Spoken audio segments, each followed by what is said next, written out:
Good morning and welcome back to Bold Faith Bible as we continue our study through the book of Acts. Today we're going to see Paul finally spend some time in Ephesus. Now this isn't his first time in Ephesus, but this is his first time spending a long time in Ephesus. He passed through Ephesus in chapter 16 of Acts, but now before he was prevented by the Holy Spirit and he went to Greece instead. He was looking at coming down here, but then he went to Greece instead. This is in modern-day Turkey. And then on his way back from the second missionary journey, he kind of passed through Ephesus, and he was there briefly, and he left Priscilla and Aquila there. But he just kind of passed through. So now he's going to finally come to this place where he had longed to preach and wanted to spend time, but he had not been able to up to this point. A major city in Asia, in modern-day Turkey, is now going to hear about the gospel. Let's first pray and have a time of confession so that our hearts are right to hear what God has to say to us. Let's pray. Lord God, we lift up our hearts to you, seeking your blessing, seeking your favor, that you would teach us your word, that you would mold us into more and more like your Son Jesus, that we would know him, and that we would be like him. Lord, we want to lift up our sins and our failings to you now, looking for your forgiveness and restoration in relationship.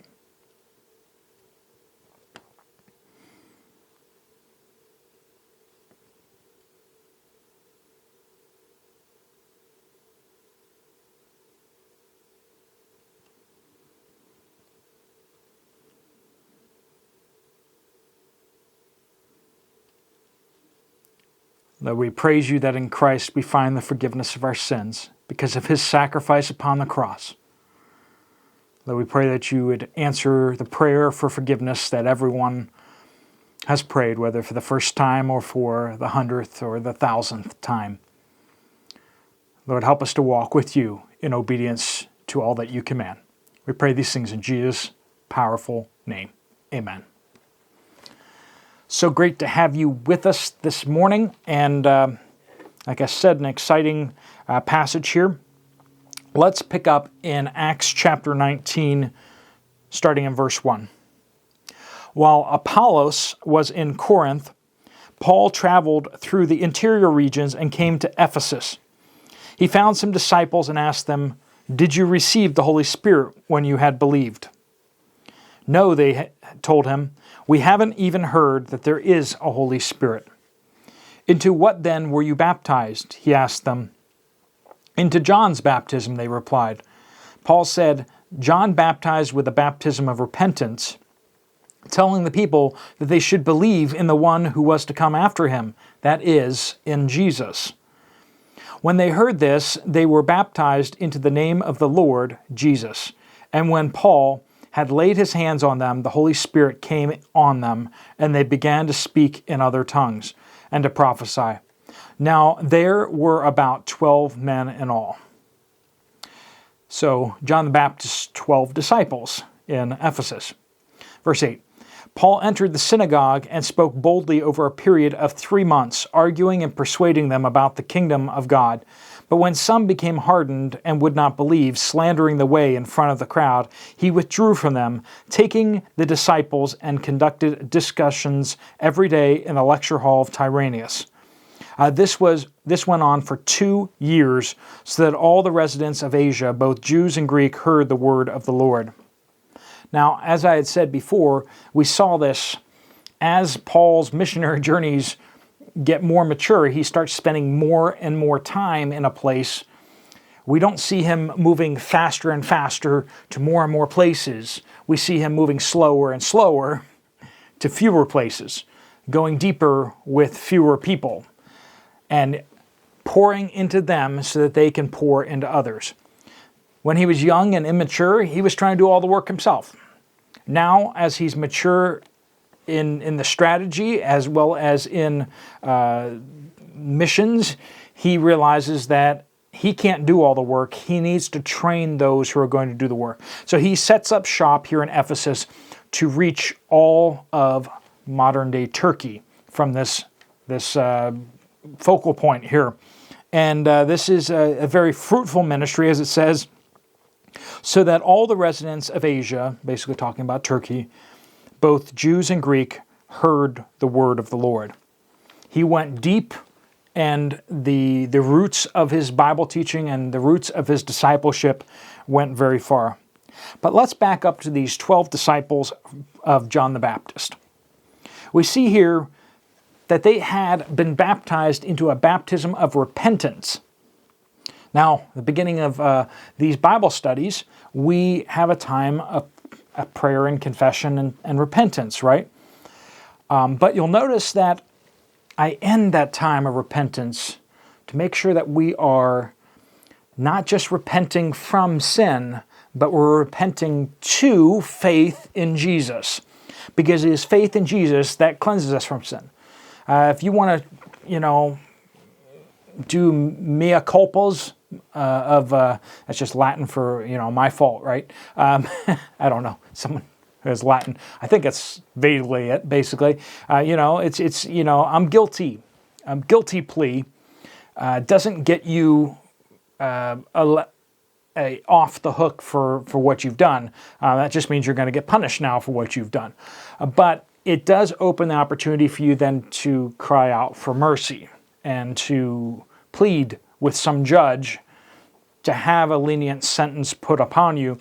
And that's what we do, is we accurately see where we are and accurately confess where we are and what we've done, so that when we look to Christ in faith, we find the forgiveness.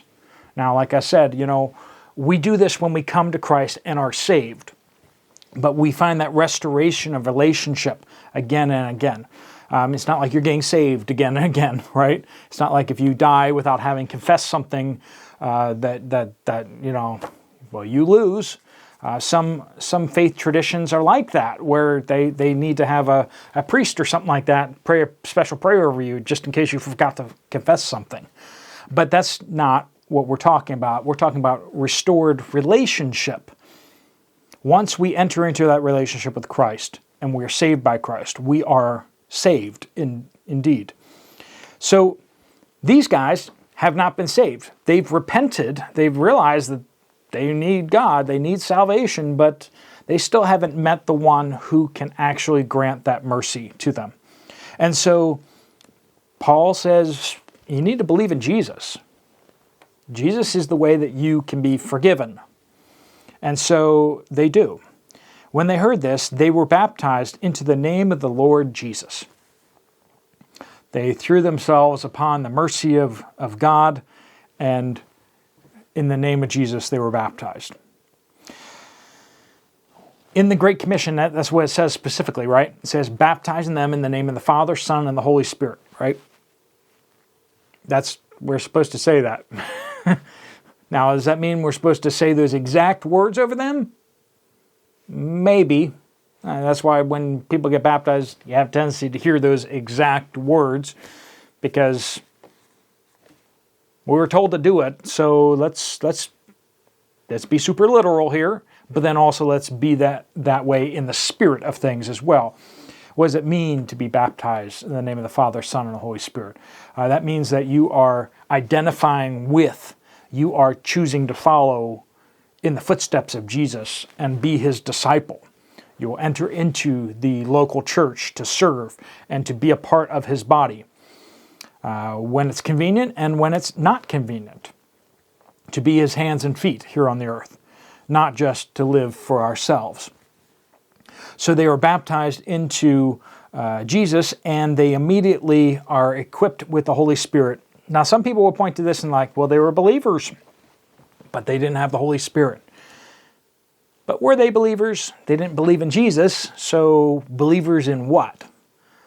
They were, at best, Old Testament believers, but they hadn't believed in Jesus yet. Once they believe in Jesus, the Holy Spirit comes.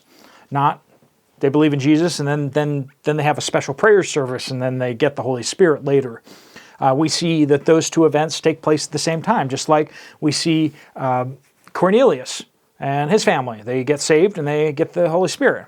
The only time we really see a disconnect between the two is in the beginning, right? Because the apostles, they hadn't received the Holy Spirit, even though they had believed and trusted in Jesus. But they were told that the Holy Spirit had not yet come.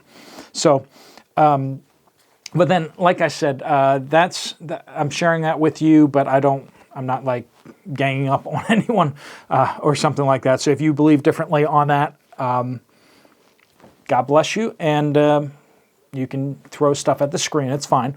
Good, godly people do disagree on that, but I'm just giving you my understanding of Scripture here. If you want to share something, you can pop it in the comments down below. Our charismatic and Pentecostal friends are welcome here, of course, if you are that, or if you have other friends, that's fine too. So these 12 men, they receive the Holy Spirit, and they begin to do ministry. They are discipled, and Paul goes into the synagogue and starts preaching, and he's teaching. But the thing I really want to show is that he goes deep here.